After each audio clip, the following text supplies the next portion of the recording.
Hey everyone, and welcome to today's Explainer. I am so excited you're here with us today because we're diving into an absolutely fascinating piece of classic devotional text. We're going to explore exactly how this source describes the Holy Spirit working to completely renew our character. But to really get this, let's start with a feeling I think we've all experienced. You know when you walk into a bedroom that's been shut tight for days, the windows are closed, it's super messy, it's stuffy, and, let's be real, maybe a little bit smelly? You just feel that heavy, stagnant air hitting you right in the face. Keep that exact picture in your head, because our source text actually uses that very image to describe our internal spiritual lives. Okay, let's dive into this. That uncomfortable feeling of being trapped in a super stuffy room, that is actually the key to understanding this whole topic. Seriously, imagine just sitting in that room right now. You try to take a deep breath, but all you're getting is this stale, dusty, lifeless air. It feels restrictive, right? It's just uncomfortable. Well, according to our source material, this perfectly mirrors what happens inside of us when a heart gets trapped by selfishness and earthly desires. The text points out that when we close ourselves off, our spiritual atmosphere goes completely stagnant.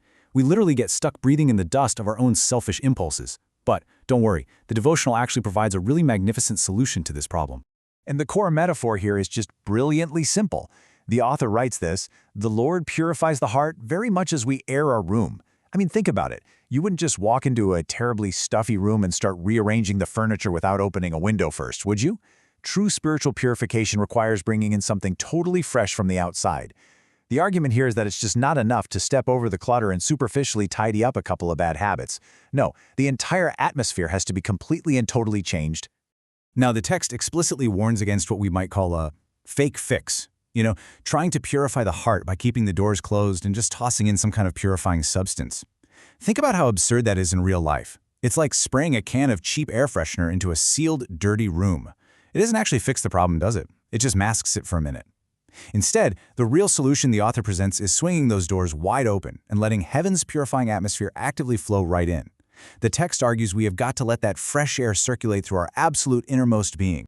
So how do we actually pull this off? Well, the text lays out a literal and spiritual three-step cleaning process. Step 1, it says we must open the windows of impulse and feeling up toward heaven. We're actively directing our emotions upwards. Then, step 2, once those windows are finally open, the dust of selfishness and earthliness must be expelled. That stale, self-centered air, it gets pushed right out. And finally, step 3, and I honestly love this imagery so much, the author says to let the grace of God sweep through the chambers of the mind. Can you just picture that? A fresh, powerful breeze of divine grace just sweeping away all the cobwebs and dust from your mind? It is such a beautiful, revitalizing image. Now here is the crucial point. Once all that terrible dust is finally gone, the room isn't just left empty. Our mind's chambers have been completely swept clean by God's grace, and now we get to fill our imagination with heavenly themes. The devotional explains that every single element of our nature gets vitalized, literally brought to life by this spiritual influence. So instead of sitting around dwelling on selfish, dusty, earthly things, our newly aired-out minds are now occupied by these awesome, uplifting, heavenly thoughts. It's a complete mental and spiritual reset. And this brilliantly illustrates the concept of moral power. The text tells us that whoever lives out these principles won't be found weak in moral power. But what does that actually mean? Well, think of moral power as this incredible inner strength and stability to make the right choices. It's kind of like a superpower for good behavior. The source describes this as giving propriety of deportment and imparting a becoming dignity to every action. In plain English, the argument here is that when this spiritual airing out happens, a person gains this unshakable inner stability, and that leads them to act with true, noble dignity in literally everything they do. This whole ennobling influence creates a really profound before and after shift. We start with the dust of selfishness and earthliness, right? But the text argues that absolutely nothing takes such a strong hold on our affections and nothing reaches so deeply down into our core motives as this spiritual renewal. When that happens, those old dusty desires are completely replaced. They're swapped out for pure tastes, holy inclinations, and noble purposes. This is exactly how the devotional defines a character gaining absolute firmness and stability. So why does all this individual deep cleaning even matter in the grand scheme of things? Well, the source emphasizes that the church is the object of God's tenderest love and care. And when we, as individuals, actually allow this purification process to happen, a truly bright character is revealed right through us. It perfectly embodies that famous phrase, "Ye are the light of the world." When the atmosphere of heaven is let in, you stop being that dusty, closed-off room.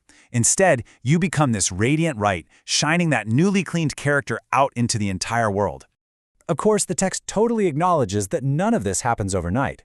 Actually, it gives us another fantastic visual here. It states that, as a person advances heavenward, the sharp, rough edges of their character are worn off.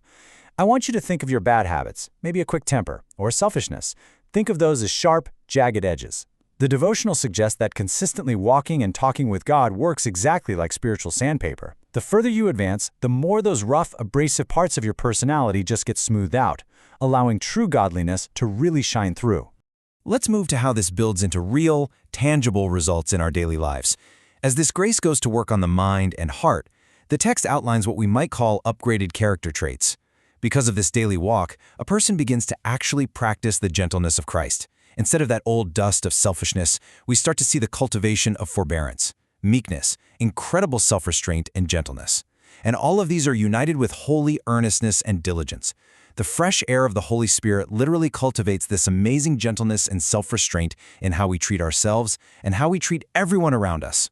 And that brings us to the ultimate result outlined in the text. The heart in which Jesus makes his abode will be quickened, purified, guided, and ruled by the Holy Spirit. When this freshly cleaned space is permanently occupied, everything changes.